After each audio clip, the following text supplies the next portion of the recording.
Success in farming is all about precision and efficiency, ensuring every seed, every drop of water, every nutrient and treatment counts. Terraplex Ag is helping farmers all over Iowa and the Midwest do just that. With precision ag drone technology and support from Terraplex, you'll boost your productivity and make timely and informed decisions, all while reducing your costs and increasing your profit.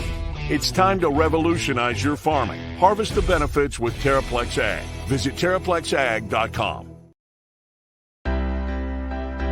My name is Joseph Hurst. I live in Ankeny, Iowa, and I'm a part of the PMBA program. I currently work as the Director of Sales at Stony Creek Hotels in Johnston, Iowa, and I chose the Iowa State MBA program because it just made perfect sense. About 2 years ago, I started this wonderful program, and I couldn't imagine not having done it. What has helped the most balance work, life, school has been the people I'm in class with. It's great to go through questions, problems, study for tests, and it just makes the whole class so much easier.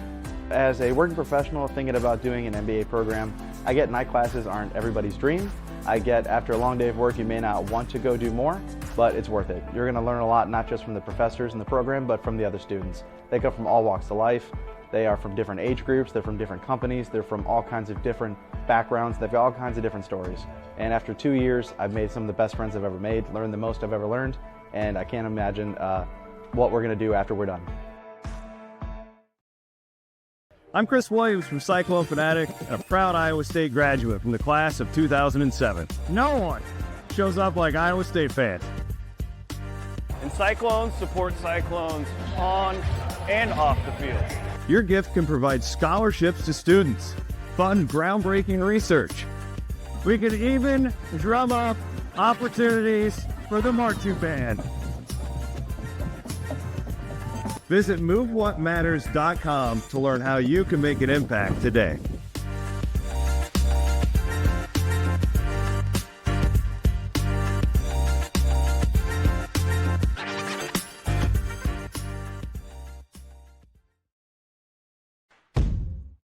Chris Williams, Brent Blum, from the Wild Rose Casino Studio.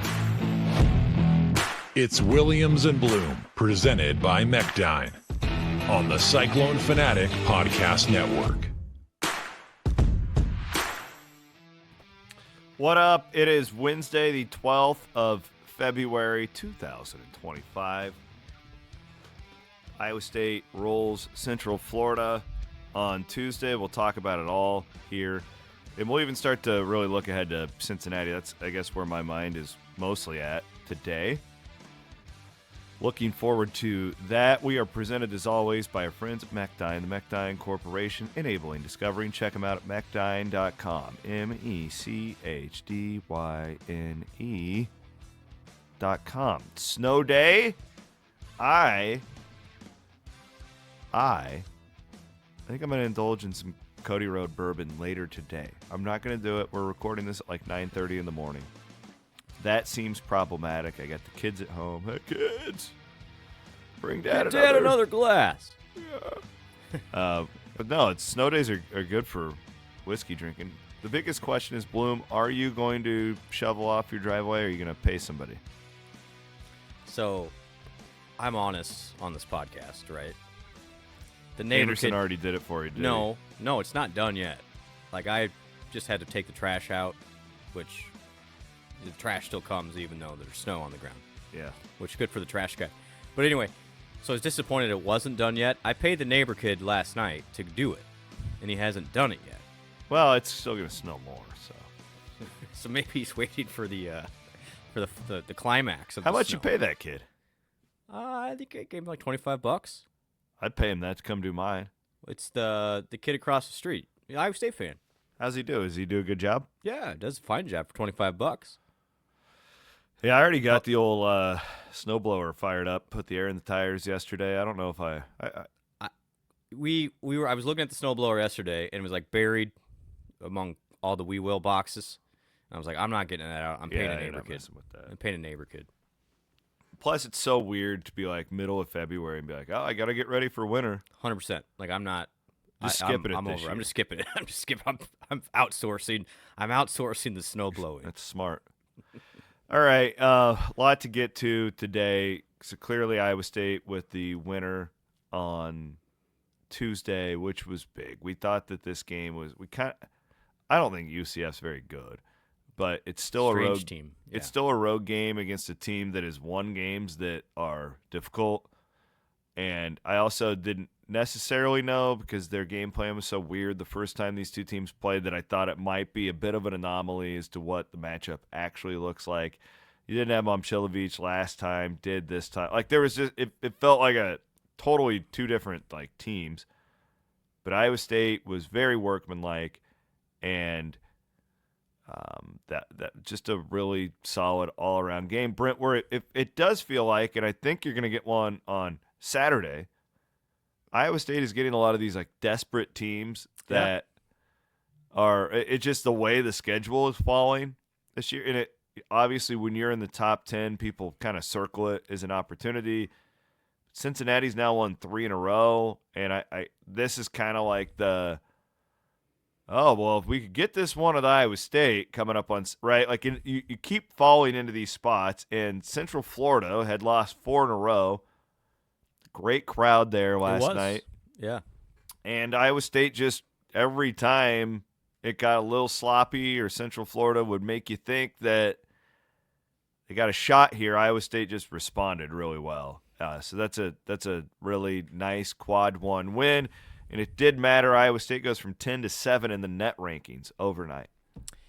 Yeah, and KenPom went up 2 as well. I mean, so a couple reasons why I thought this was big, outside the obvious of getting things going. And Iowa State, I thought, workmanlike's a good description, just solid. I mean, really was. We had a text at halftime. We're like, man, Iowa State's just better than these guys. And it proved out over time. I mean, I think that was encouraging. But you look at UCF's resume, interestingly, they beat both Texas Tech and Texas A&M. Why does that matter? Both A&M and Tech are going to be on that 2-seed conversation along with Iowa State.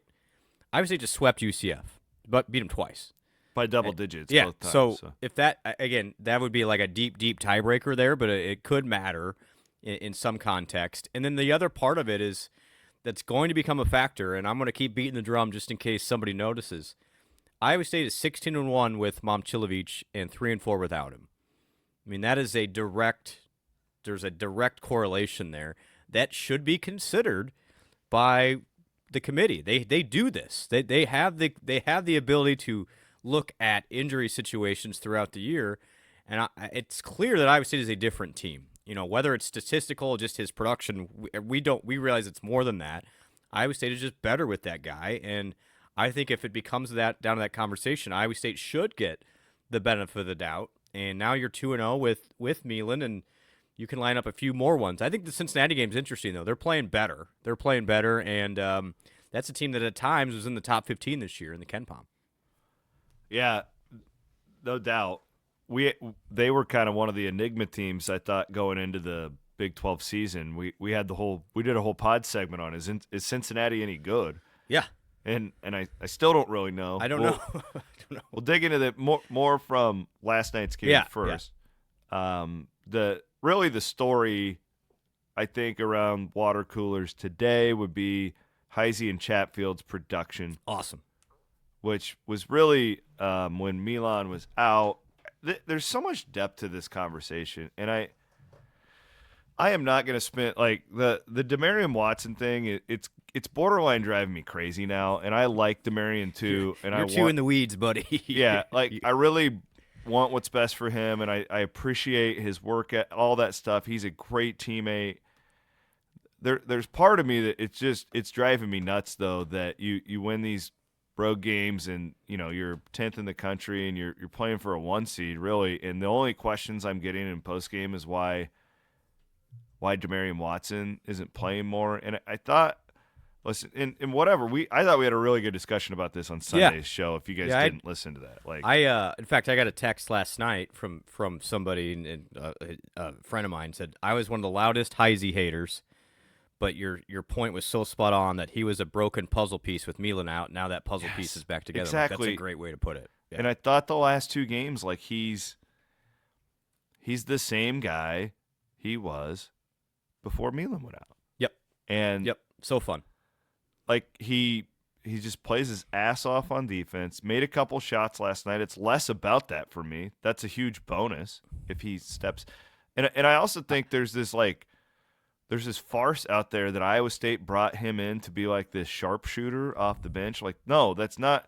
Like, he has the ability to do that, but that was not his role going into the season. And again, last night, Brent, there was a play midway through the first half where exactly where you're going. Yep. It was a 50-50 ball, like a definition of a 50-50 ball. Nate gets it, leads to an Iowa State 3. It would have been a fast break the other way. Had he not gotten it, it almost assuredly would have led to a Central Florida layup or a dunk. Gets that crowd going. It was a 5-point swing automatically. And not that Demarion Watson wouldn't have made that play. Not everything is an attack on Demarion. Point is that those are the plays, those are the things that Nate was brought in to do. He was put in a spot when Milan went out where he clearly wasn't comfortable. He clearly wasn't ready for that role. And now he looks the part. He looks like the guy we saw against Iowa. He looks like the guy we saw against Marquette. He fits this piece really well. And I was really happy for him to make a couple of threes, because if he can do that the rest of the way, man, Iowa State's ceiling just got a hell of a lot higher if you've got that guy. Honestly, I'm glad he took 4. It was great. Absolutely. You've been saying that even when he was totally cold. Yeah. I was yelling at my team, Nate, just shoot it. It's like, I know he can't hear me. Between the buffering and the audio issues for ESPN Plus, he probably wouldn't have heard me anyway. Hey, I think, by the way, I don't know this for sure. I had a kid at choir. So I had to. Excuse me now. You went to choir. Well, Cameron had choir practice from 6 to 7 this morning. No, on Tuesday okay. night. Okay. So for real, this is a constructive comment. I'm not being an idiot. Okay. This is. So I had Eric and John on. Yeah. While I'm doing the choir drop off. Yeah. And they were cutting in and out too. Ooh. So I'm wondering if it's not like internet in that building. Do we have an internet issue in Orlando? I don't think it was ESPN's fault. So I think a lot of I don't think that, but I'm just I don't know. But they were having the same thing, because I was listening to their interview with Eric Crawford at halftime, and it was cutting out the exact same way the TV was. But it didn't do it the whole time, because when I dropped her off at 6, it sounded fluid. So I don't know, but I think there may have been janky internet in that building. And just a little nerddom for everybody. All those broadcasts now, at least radio-wise, they're all based on internet connections. Correct. There's nothing to do with phones or what was the old ISDN line back in the day? Remember the ISDN line? Yeah, God, those things. Yeah. So it's all internet now. And well, back in the day, we'd do it in, like, if you were at a high school. Man. So, like, I remember one time I was broadcasting at my old alma mater, Clarinda, and all of a sudden my internet just went to shit when I was doing it. And I'm like, what the hell's going on? Call the IT guy. And they have this, like, automatic, like, update that happens every night at 8 o'clock in the computer lab. Well, it sucked all the bandwidth out and kicked me off the internet. UCF, quit doing your manual updates during the So my point is that, like, it's kind of janky, and I'm wondering if they didn't have, like, a whole network thing going on last night. Well, we still try and lobby Disney for a little check to the We Will Collective. We'll see if that comes through. Yeah, well, I mean, you can go get yours, son. Let's go figure it out. But no, I thought, Nate was great, and then it was fun for me, honestly, to see Chatfield have some room around the rim. I don't think it's coincidence, by the way, that Chatfield, Jackson, and Jefferson just feel like there's so much more space to operate in there. It's like the old Step Brothers line. There's so much room for activities when Milan's out there, because it literally, teams are just collapsing on all those guys, and neither of them are great ball hand. Again, when you have 3 little guards around swiping at the ball, it can make it difficult. With the floor spread out, when you have Curtis out there and Milan at the same time, there's more room for those guys to just use their size, and I thought Chatfield did a nice job of being in the right place at the right time. And again, a guy that was more comfortable last night, and it showed. And that was what Iowa State has been like. And that's where I keep coming back to, that 7-game stretch without Milan should be discounted, in my opinion, because that's not Iowa State's team. This was Iowa State's team. And Iowa State was clearly better than a UCF team on the road that was still potentially on the bubble. I mean, they were on the bubble. They're on the bubble. They're still on the bubble. They were in, but most places had them one of the last 4. So going into that game. I thought Chatfield was great, and UCF is just an oddly constructed team. I mean, that's my takeaway from them. I don't like that team. I don't see it. I'm a Big 12 guy. I do not think that team is an NCAA tournament team. Well, and then poor Chom, the big guy, is like, is that all they have? Because Chatfield, Jefferson, and Jackson could have had. Honestly, Iowa State should have thrown it in more there. They kind of, Iowa State kind of got lulled. My guy Curtis a little bit in the first half was on a little bit of a heater, and he kind of started chucking there at the end of the first half. When heat checks. Yeah, they had so much advantages in the paint. And that's why this Iowa State's team can be so good. Is not only does Milan space the floor out for himself and can make a shot, it just gives so much room for the big guys too to operate. One of my favorite Gilbert games last night too. I just keep looking for him, and man, he's solid, man. Like I know he had I think 4 turnovers, but part of it, I said this on our post-game show, I wanted to bounce it off of you. Part of it I don't mind when he has a couple turnovers, because it's like, I want Keshon to be Keshon. You know what I'm saying? And I want him to have that killer instinct to get to the rim, to do those things. And I think the last 2 games, has played really solid basketball. We've seen a higher end Keshon, but I don't know, with Curtis playing the way he is, if you're getting stuff elsewhere, I don't know if we need that like top end scorer Keshon. Sure. Hey, by the way, didn't we do a bet in the preseason and who was going to be the leading scorer? And I said it was Curtis Jones, and you were on Keshon. What's the updated numbers? I'll pull that up. They both made the Wood midseason award list. So, I mean, we're both pretty good, but we're pretty good here. Kurt is he's got a commanding lead now. Kurt is 17.4 and Keshon is 14.7. Okay. Curtis is having a hell of a year. Yeah, Would you believe that he's averaging 4.6 rebounds per game too? That's crazy. I would not have guessed until you just showed me this number that Keshon has fewer rebounds per game than Kurt. How about Gilbert? I would not have guessed this either. 4.5 assists per game? Leads the team in assists. Yeah. Wow. Love that stat. That's great. Love that stat. Keshon also 50% from the field. Right? Yeah, I mean, he's so good around the basket. The comparison that I thought the Taylor, the analyst, I thought he did a nice job when he wasn't cutting out. I thought he was good too. Fair. Yeah, very fair. Good. The Kyrie Irving comp, I thought was really good. I like that. Yeah. I like that, the way Kyrie's around the basket. Keshon a little bit more level-headed than Kyrie thinks the world is round, I'm sure. But Hope so. the thing with Keshon, what I noticed, when he's rebounding the ball at a high rate, C-Dub, it's like everything gets going for him. Yeah. My theory with him is he's a great 32-minute-a-game player, 30-minute-a-game player. When you ask him to do 37, he's so physical, he's so aggressive that he just gets worn out. Interesting. And I think having Momcilovic back, there's not a coincidence that his minutes have dropped, but he gets better in. Again, everybody wants to play 40 minutes, but he is just so aggressive and so physical that I think he gets worn out. He got worn out in that 7-game stretch, and now it's back to more of a comfortable minutes amount, which has allowed him to just be more of himself. I don't think that's a coincidence at all. Good workmanlike win for the Cyclones. it was solid. And the great thing here, I think UCF only had 9 turnovers, so it's not like Iowa State was like turning them over like they crazy. Didn't really it was feast. I thought in the half court, Iowa State was really good. I know we've given them trouble. We've given them some. They've had their issues in the half court. I also, Central Florida defense is. It's weird. I know, and that's where it's just. I don't know what they're trying to do there, and so I'm not going to take a whole lot from that. But I just thought Iowa State did what it needed to do. Was clearly the better team, and it was a grown-up win. That's a fun flight home, by the way. Would have been a horrible flight home if you lost. Did they get home? I don't even know. I would assume they did. Didn't start snowing till they sometimes in that when it snows they go to Des Moines instead of Ames. But that would be my guess, is that they landed in Des Moines and just drove up. Yeah, I would guess. Probably would happen.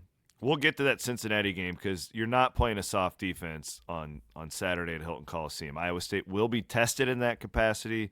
Top 25 defense in the country coming to town. We'll get to that. I did a little research late last night. We'll do this next. where Iowa State is on KenPom, and I went through the last 25 years, Iowa State's KenPom numbers to do a comparison for you. I did it just for this program. What a guy. Okay? We'll do that next. But let's thank our friends at FanStake. Now, this is great. Yes. This is great. You come Perfect off a big timing. win. I saw our guy, Matty Nutzman, tweeted at us last week that he contributed to this. It's free. I want to get in on this, but I can't pay the players because I'm a professional, You're objective not. journalist. What this is, guys, you're basically providing them with an NIL opportunity. This has nothing to do with the collective. This is an NIL opportunity that FanStake will provide the player. And if you put the code Cyclone in, you get a free $25. Literally, it's $25 free to spend on any of the Cyclones. That you can give to Milan Momcilovic if you'd like. You could give that to him, absolutely. Joshua Jefferson, going to be in demand. Give him a Yeah, shot. maybe Blum. Who would you recommend that we All of them. allocate? The I'm not funds going to. The collective guy's not going to pick because I don't want to. But I'm giving mine to Chatfield last night. yeah, Chatfield. But he that doesn't man need is it. a goddamn dog. But out he's there. he's a That senior. is my guy. He's a senior though. He can't come back. Oh, so I let's don't not- I don't care. I want Chatfield to have my $25. So FanStake is a new company. They're providing NIL opportunities based on whatever fans are, who their favorite player is, essentially. Is kind of how the way it is. And the cool part here is if you're an Iowa State fan and you choose Iowa State as the school that you support, if the player were to leave, you get your money back in the platform. So it's really a risk-free way to pick your favorite team and reward them for just being a Cyclone at the end of the day. And we're one of the first groups they've worked with as far as the Iowa State community. Again, separate of the collective. This is just kind of an Iowa State investment for them. And as you can see, these things add up over time and can be a nice bonus, literally a bonus, for the Iowa State players. And they support men's basketball, football, women's basketball, all on the platform for FanStake. And good people, totally high-tech stuff, very reliable folks. And, again, risk-free. Use the code Cyclone, and you get $25 to literally spend to help out your favorite Cyclone. That's awesome. That's cool. Chatfield. You got $25 coming your way, dog. Again, he's the two that are for sure out of eligibility, everybody, because they get asked this occasionally. The two for sure are Gilbert and Chatfield. They will What do not we be know back. on the Kurt thing? We don't know anything. It's not Iowa State's choice. It's I know that. It's an NCAA. It's not even an NCAA choice potentially. Could be a lawsuit. I think. Louisville's beating us right now. Oh man. Be a FanStake. We can't let that happen. Look, you guys, we got $19,000 from you guys. We can bump that. If everybody listens to this, put $25 in. Do the math. It's free. It's free money. Code Cyclone. Let's go. But anyway, I as far as Curtis, I would say it's less than 50% chance for him because everyone says, well, he had a JUCO year. He did, but his JUCO year is also his COVID year, and you can't have both unless something changes, in my opinion. So I don't think Curtis will be back, but I don't know. I would love to have him back. Would love to have Curtis back. Yeah, I would. I don't know anything. I just the way I've read it all, and then I've honestly talked to you. I mean, The staff doesn't know. Nobody knows. There's no. I mean, they're hopeful, but nobody knows for sure. I mean, that'd be freaking awesome. I mean, if you get him back, my goodness, you look out. I mean, if Kurt comes back, Iowa State's winning back-to-back national titles. Let's be honest. Well, so to be real quick, the portal does open on the 25th of March. And Iowa State is going to have to replace. Can we get a Bloom T-shirt with your a por- silhouette of portal your face? opens The March portal 25th. opens in 2 weeks. But Iowa State is going to replace Gilbert and Chatfield. We know that, right? And we know Yes. that And big men are expensive. we know big men are expensive, and we know that if Iowa State wants a dominant lead guard, that's expensive too. So anything you can do to help, WeWillCollective.com, that would be wonderful. Thank you. I want to thank our friends over at Gravitate Co-working. Check them out at gravitatecoworking.com today. Wonder how many people are going into the co-working in a snowstorm. But the great thing is when you don't really feel that bad about it because you're just like renting it. It's like, it's Yeah, like like you I'm own not the going to go into space. the office Yeah. today. A lot of people who work from home go to Gravitate Co-working because it's a good place to open up your mind. Gravitatecoworking.com. Okay, so I did this last night. And I was curious about. This is crazy to me. Had you done this before? Or did I teach you something? No, it had been a while since I looked at the 2000 2001 KenPom rankings, to be honest. So, well, I was curious. I love the fact that interesting. KenPom goes back and does that. What's really fascinating is you go back to some of those Prom and McDermott teams and see like how bad it got. Yeah. The 2021 team was truly the worst. What did they finish? 171. Oh you my go into gosh. the individual like marks and stuff are horrible. But anyways, this isn't a negative show. We're positive. I wanted to know like the best teams in Iowa State history, like that we think, right? And we usually as fans dictate it based on March. And wins and losses. Yeah. Right? Yep. Like for some reason, I don't feel like most fans think last year's team was one of the best teams in Iowa State's history. Yeah, I get that. Yep. Like I don't get I'm not saying anything. Anybody's doing anything wrong. It's almost the opposite. It's almost the opposite of recency bias. There's a nostalgia factor for those. Yeah. That Pfizer Tinsley team, and me too, and that Willoughby Cato team. So we're gonna make an assumption right now that this year's team that is currently 7th in KenPom will finish inside the top 10. And I think it's a pretty strong possibility. You get to this point, really weird things have to happen to like impact you too much. As we're seeing with Kansas State right now, it's like they're beating everybody, but they only moved up one spot last night after beating Arizona. That's crazy. They are just getting dragged by some of those awful losses. Correct. So you see my point. Yes. Like a lot of crazy stuff would happen to Iowa State to drop out of the top 10. Not saying it's not possible, but we're making an assumption here. So that 2000 team, the Pfizer Tinsley team, the Palace of Auburn Hills team, finished the season 10th in KenPom. Okay? Which is really good. 2001, if you're wondering, another really good Iowa State team was 19th. The best Hoiberg team finished 16th. Prom had a 15 year. The best Hoiberg team was 16th. Fred was also 17th once.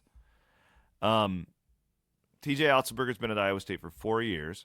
Keep in mind, came off of a 0-19 Big 12 team that finished 171st, the worst in the history of Iowa State basketball. If they're in the top 10 this year, Iowa State will just analytically be the best, the two best teams in program history in 2 of the 4 years under TJ Otzelberger. Yeah. Again, like I don't think people remember last year but maybe the all-time statistically, that was the best team in Iowa State history. Now, Grant, most people, I think you would say like, yeah, I'd take that 2000 team over that. That's not the argument. If they played, yeah, that is not the argument I'm making. I'm just showing you the data that these two teams are the best in Iowa State history in terms of the analytics, which I thought was fascinating. I didn't know what I was going to find when I went in there and looked at it. I didn't remember a lot of those Hoiberg years. I certainly didn't know about the Eustace stuff. Yeah. But really interesting to dig that up. What did you think? Yeah, for sure. I mean, I immediately go and look at that 2000 season and I'm like, who was ahead of Iowa State then, right? Because it finished 10th. Iowa State is definitely, in my opinion, shouldn't have been 10th in KenPom, but I didn't know, and who knows, how that was calculated relative to everything else. And Iowa State played a pretty soft non-conference schedule that year, although played Cincinnati in Hawaii and lost. But Michigan State was 1, Stanford was 2, Cincinnati was 3.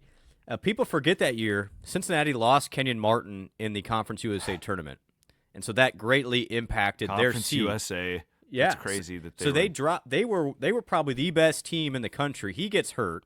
Yep. They drop off the 1 seed because they lost their best player, and then they get beat in the second round. So again, that eliminated them. Stanford got beat early that year. Temple and Duke were both ahead of Iowa State. Florida was as well. Texas was. Get this. This shocked me, everybody. And man, now this is like my golden era, 2000. Iowa State was 3rd in the conference that year via KenPom. Now, Texas and Oklahoma State were both above Iowa State. Iowa State beat them both. Iowa State beat Oklahoma State again in the tournament. Like, I think Iowa State was better than both, clearly. So I'm not quite agreeing with Kenneth Pomeroy that Iowa State should have been 10th. Yeah. But your point remains that analytically, what Iowa State's doing, and if you go on the numbers, Iowa State was 11th in offense that year, 22nd in defense.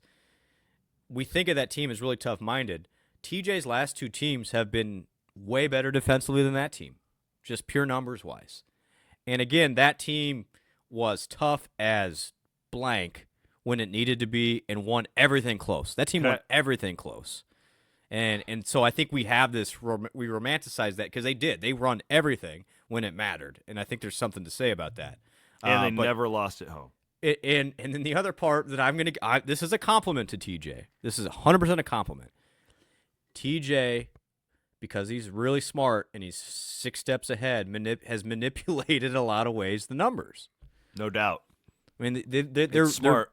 They're beating these non-conference teams not by like 20 like that team did in 2000. They're beating them by 40 because TJ knows when these conversations happen in February and March. When you guys are yelling, put in JT Rock, and not that I love the Rock. I love the kid. I hope he's a great Cyclone for the next 3 years and does great things. But that's why they don't do that here.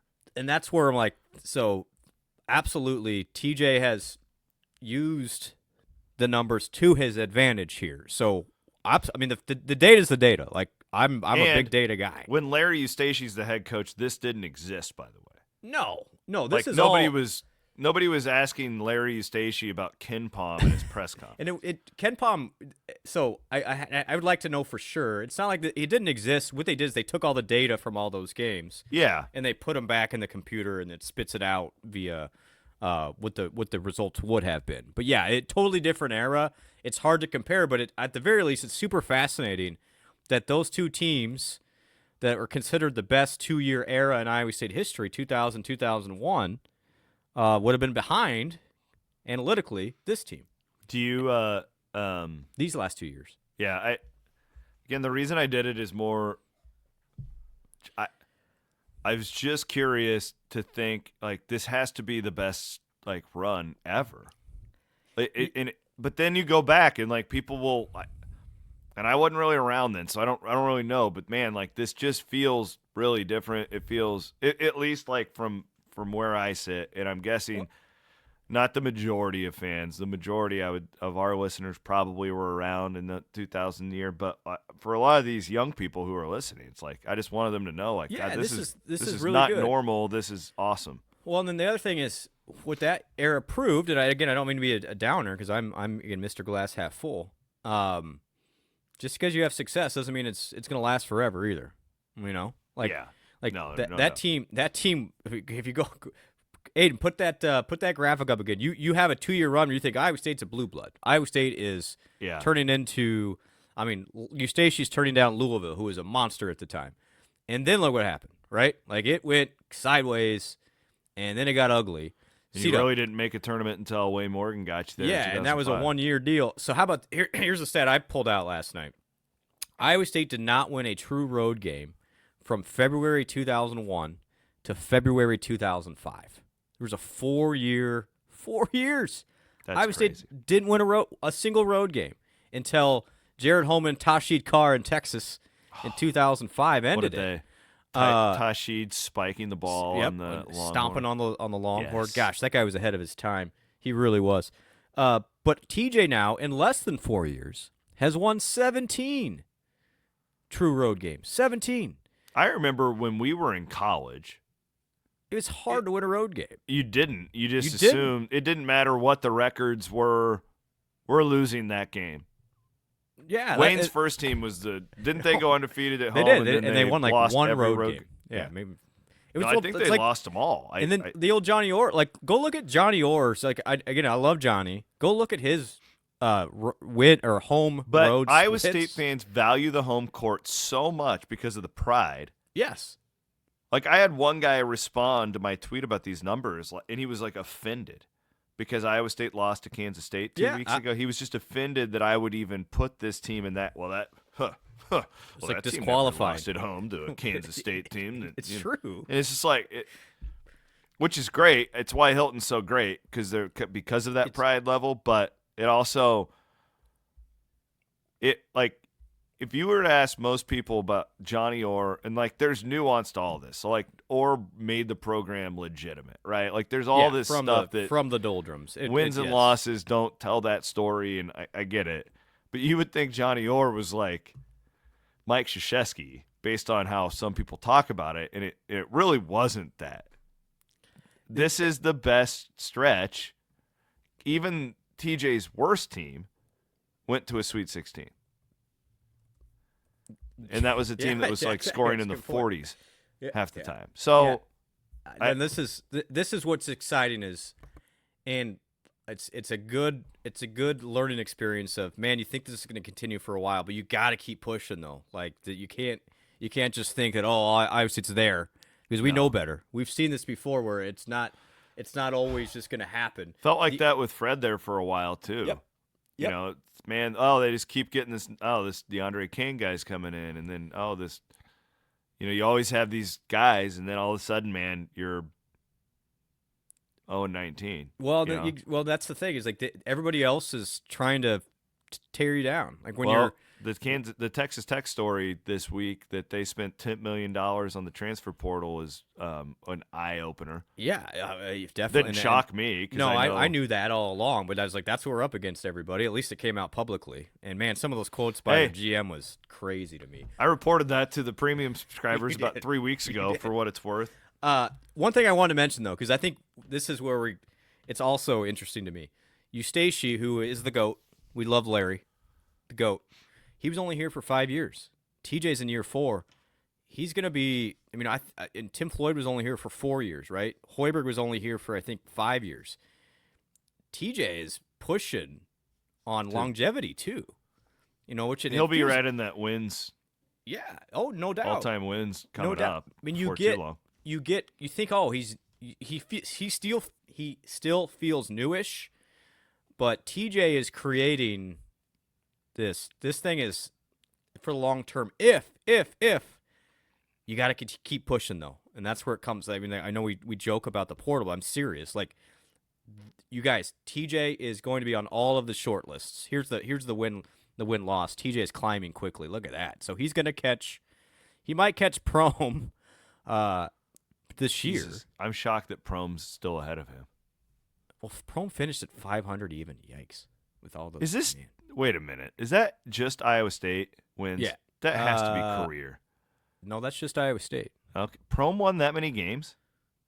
I forget he was here 6 years. It was 6 years. Honestly, it feels like Steve was not here for that long. I know. He's the second longest tenured coach since Orr.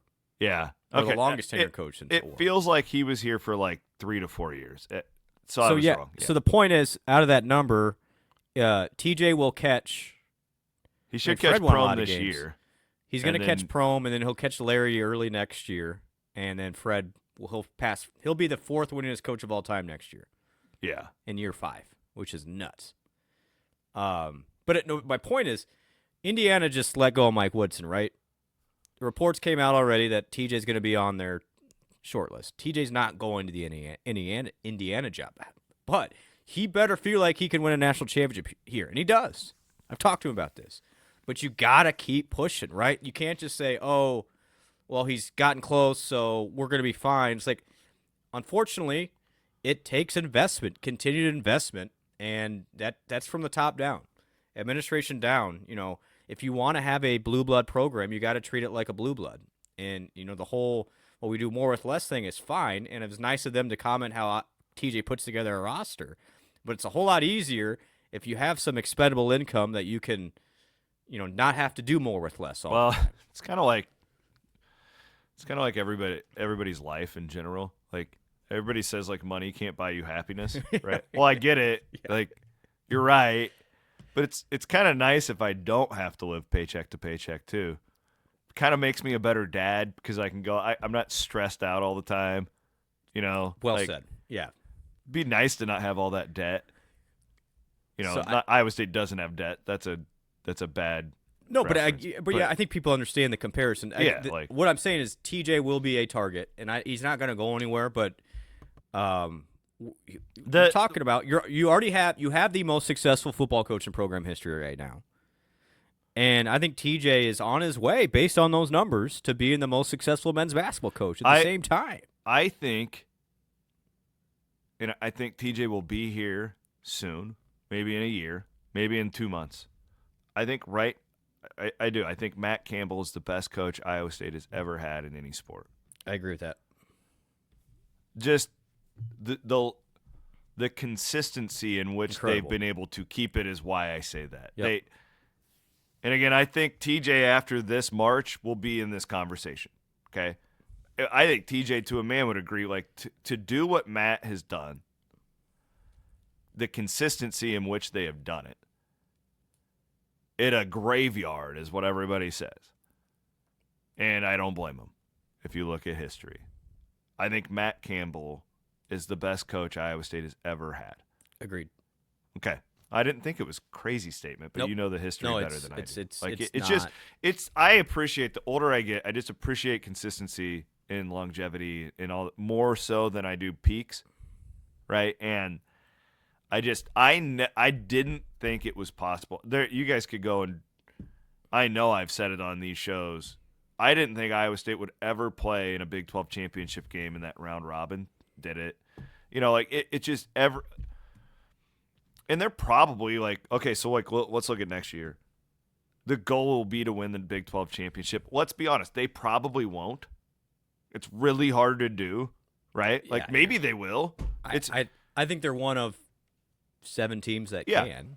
Correct. Yeah, but my point is you're always in it with Matt. And that's the same with March Madness this year. Iowa State probably won't win the national championship. The odds are not in anybody's favor. Even Auburn. It's we think we're the best team, but weird shit happens in March. But in his era, even his worst team that couldn't score got to the second weekend of that thing. Right? We're in this consistency golden era with Iowa State where you just wake up and you can be excited about something. And I don't take that for granted. Yeah, and that's where, and again, this isn't a criticism of the fans at all, because for the younger fans, this is the expectation, which is great. Yeah. I think that's exciting because that means you're building for people who came before that generation built that to this point. But what I would say to the current generation that has experienced success is this doesn't just happen because there was an investment along the way from a lot of people. And if you want to continue to have that success, you got to keep it up. And I understand we're in a low population state. We are what we are.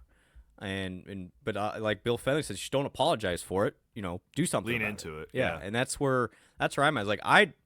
This has been the best era of Iowa State athletics in my life, and Iowa State athletics means the world to me. I don't want to see it stop because we get too comfortable with having success, and that's kind of that your KenPom stat reminded me of that this really is elite stuff on the 2 biggest sports at Iowa State. I want to thank our friends at Game Day Men's Health for sponsoring the program. I saw this yesterday. They Bill and the team over in Ankeny bought. If you go into Game Day Men's Health, they have autographed jerseys. They have some really cool. My favorite's the Warren Moon one, the baby blue Houston Oilers jersey. That thing is sick. They got their first customer from last year when they opened. They got him a signed Urlacher jersey because that's his favorite player, just as a thank you. That's the type of company you're working with at Game Day Men's Health. Hopefully they can help you guys in 2025 change your life like they've certainly done for me, and Bloom's well on his way as well. Want to thank our friends at Kelderman Manufacturing. Of course, check them out at kelderman.com, the old hot Kelderman YouTube page where he's building trucks for celebrities and all that cool shit. I love that. You get lost on there for hours. It is our Wiffles Hybrids Big 12 segment. Plant your independence. Plant Wiffles. We have some breaking football news. Oh, we do? Good. Draft Combine. Combine. Iowa State has 5 players invited to the Draft Combine. That's a record for Iowa State. Verdon's going, huh? That's cool. That's awesome. So it's Higgins, Knoll, Porter, Travis, and Verdon. Awesome. And I'm happy for Malik. I mean, he obviously declared early. I think man, that guy. Interestingly, at our We Will party, a little insight. It's been a week. We can share this, right? You were great, by the way. I mean, some good, insightful interviews with the coordinators. Oh, thank you. As well as with Matt. But Haycock said our best player on defense last year was in and out, hurt all the time. That was Verdon.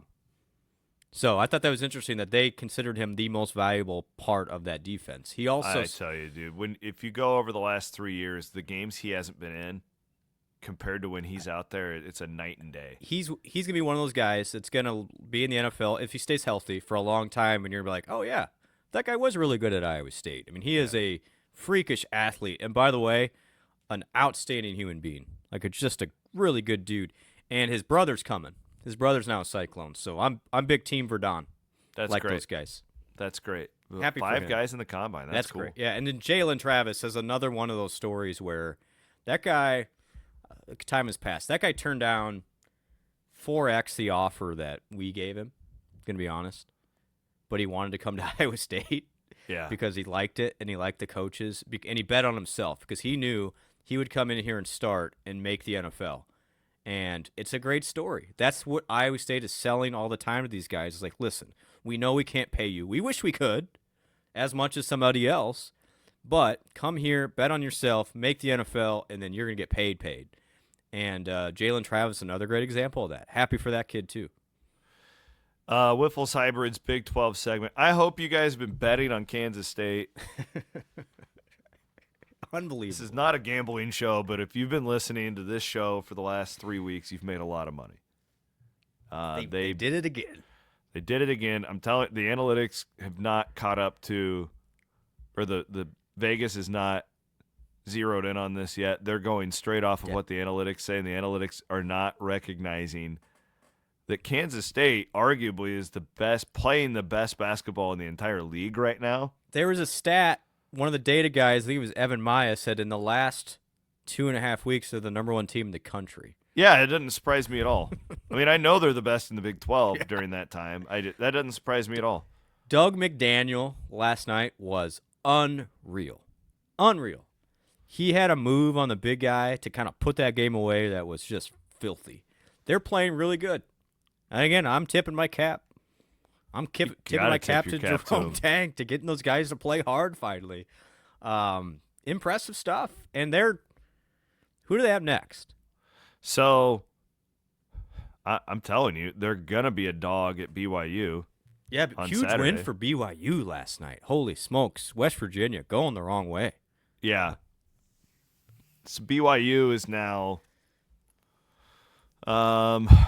they're solidly in. Yeah, they were on the bubble, but that's a big road win for them to get West Virginia. They're in. So West Virginia at BYU on Saturday. The numbers say that BYU will be a 7-point favorite. If that's the case, over K-State, we blindly bet Kansas State again. Now, I would say this could be one where you get off the wagon for a minute and take a breath. Yeah. So the numbers say it's 7. If that line comes out and it's 3, don't bet it. Don't. If that line comes out at 7, you bet it. Yeah, I think I'm with you there. But look, so they're scheduled. But I would sprinkle the money line because I just, again, you cannot deny what Kansas State has done.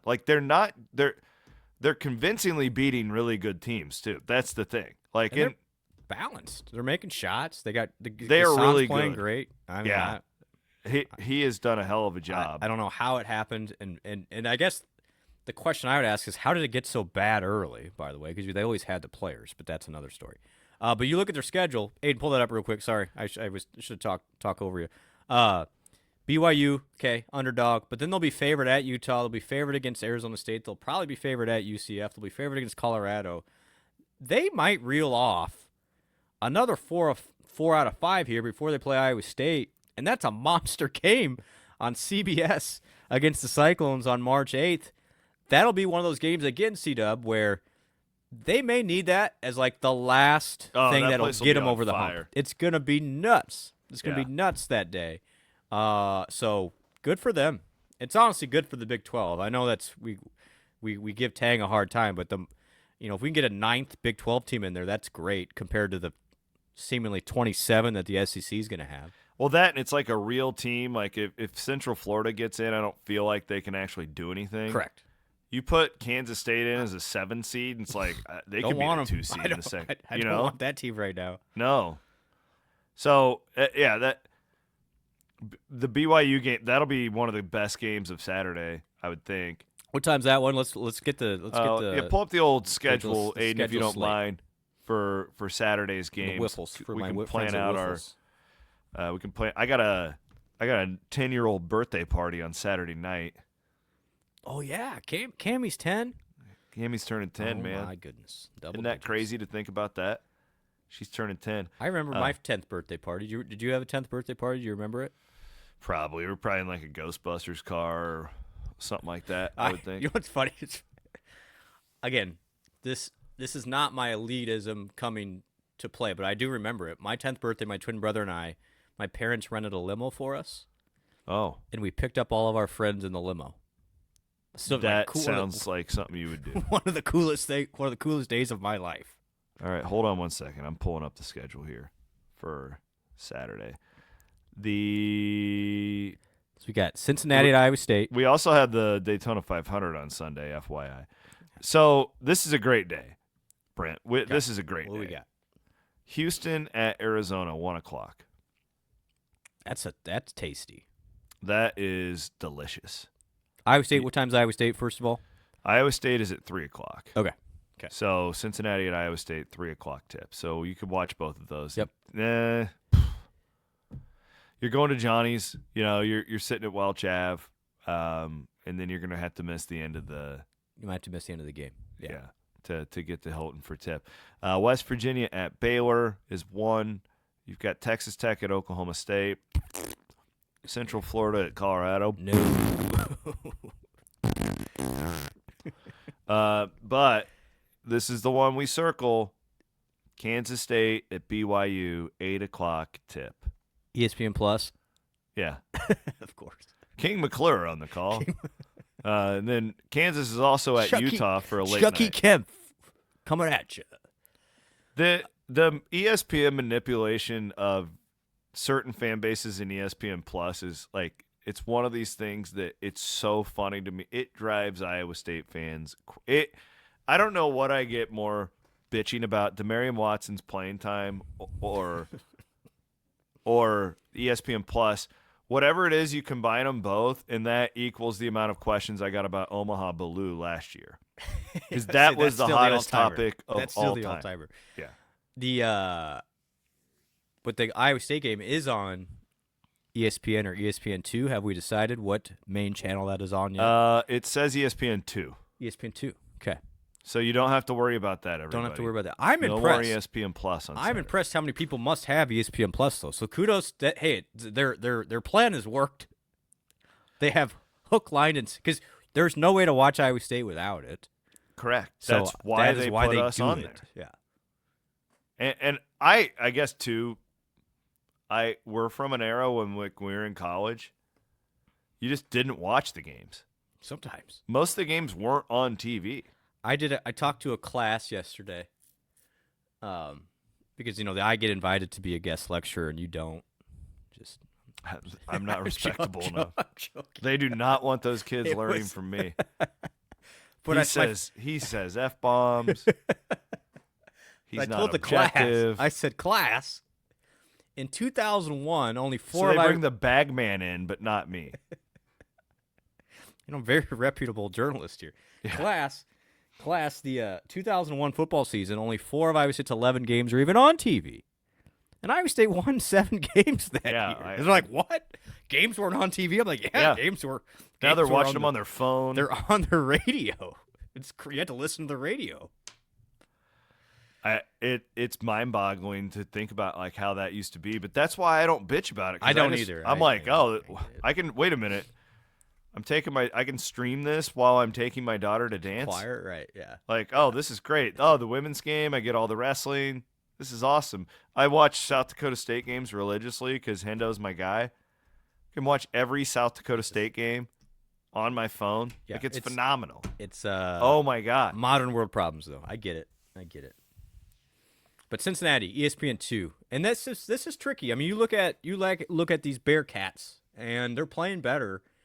Rugged team. It's one of those teams. It's a lot. I would say the comp, and I think it's pretty applicable, is to those first odds teams where they will grind you, and if they make shots, they're really dangerous. And they've been making shots lately. I mean, Jizzle James is an elite guard. Like, he is really good. He's very streaky. Son of Edgerrin James. And it's just interesting that they seem to kind of got over that hump, and they're playing a lot better, and they are certainly in bubble territory, and they're trying to get in too. Did Iowa State win that game last year? Yeah, they Yes. did. Yes. I remember Jizzle James went off. Yeah, Curtis Jones was really good that day. But, these guys, again, I mean, just looking analytically real quick, 108th in offense, which is terrible. They play super slow. And they guard, though. They guard, they rebound. They generally take care of the ball, too. So if I'm looking at a team that could give Iowa State problems at home, this is one of them. Because they're going to turn this game into – they want this game to high 50s, low 60s. They do have some size. The big guy, Bandogo, is massive. I mean, they got some dudes, but they're not skilled. So it's just like a bunch of – there's a front line full of Rob Joneses, okay? So it's going to be an interesting game. Obviously, it's got to bring their hard hat because you know Cincinnati wants this one bad. This is a tough man game. Toughness wins. Looking forward to it. Love Hilton Coliseum on a Saturday afternoon, man. It is my favorite place in the world. I can't wait to get there on Saturday. What random officials are we going to get Saturday? Oh, these Saturday games have been horrible. I thought the guys did a nice job last night. We Well, you know it's bad, though, when Rick Crawford shows up, and I'm like, yes, at least I know who he is. Rick Crawford. Doug Sermons did a nice job last night, I thought the guys did okay. No, I think Iowa State will win. I think that they'll probably win by double digits, but you're catching a team where if I'm Cincinnati, the way I view this, I've won 3 in a row. I have my legs back under me. If I win this game, now it's on, and we can accomplish whatever it was we wanted to accomplish. Yep. So they have this game circled. It shouldn't matter, but you're going to get their best shot. What's the KenPom line? The KenPom line for Saturday is Iowa State by 12. Okay, I like that. I think that's where it's going to. I bet it settles. I bet it settles right at 11 and a half. I think I would take the points.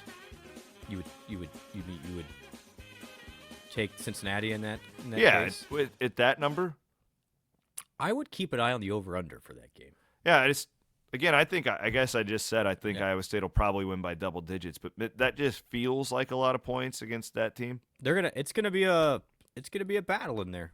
Bring your hard hat. I mean, Paul I Rhodes. think Iowa State wins. Like I don't think Cincinnati has like the top end that Kansas State did. No. Even that game, like we told you they have good players.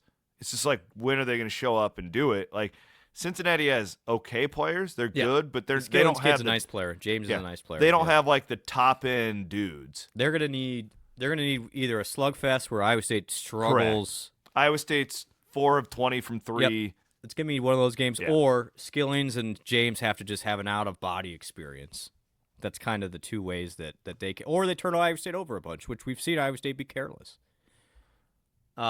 Women play 4:00 Saturday. It's a little bit of a crossover there. Yeah, Big and game it's for weird them. not having a women's game midweek. Yeah, they got the week off, but they go to Kansas, and that's another game where it's not a must-win, as my friend Eric Heff says. World War II was a must-win, but that's a game where if you want to make the tournament, we did. If you want to make the tournament, that would be very nice to have. And I think Iowa State women, like we talked about Sunday, can get on a little bit of a heat or two towards the end of February. Thank you. Appreciate you. Thanks to Aiden Wyatt for producing Williams and Blum Wednesday. Go and listen to Let 'Em Cook, get what Nigel and Dylan had to say about last night's game. All the basketball you can handle. I'll